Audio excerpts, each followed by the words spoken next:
was een joch van amper 15 jaar. Ik had briantine in mijn haar. Er zat een meisje in de klas waar ik in het geheim verliefd op was. En op die bank in het plantsoen gaf ik de allereerste zoen. Ik was als joch zo vaak verliefd, maar bij de meisjes niet geliefd. Want ik was te mager en te lang.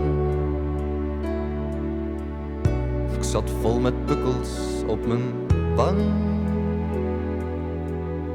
Ik was verlegen en vaak bang. Maar ook de hang naar avontuur werd alsmaar groter op den duur. En op mijn kamer hing het portret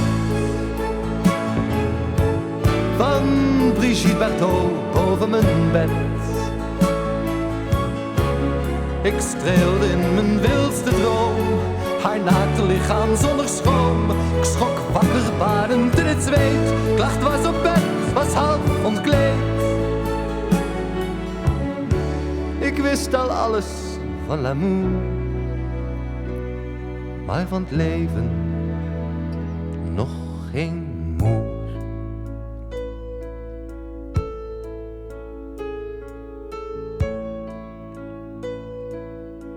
Ik was een joch van amper 15 jaar,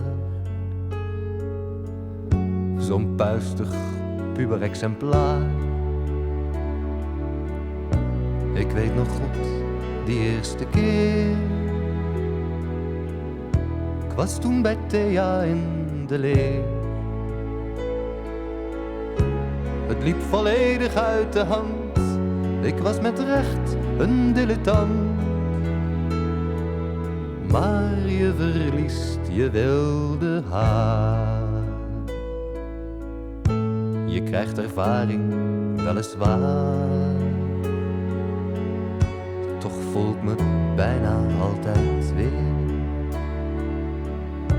net als die allereerste keer. Net als dat joch van 15 jaar, met briantine in zijn haar. Maar ik ben helaas geen 15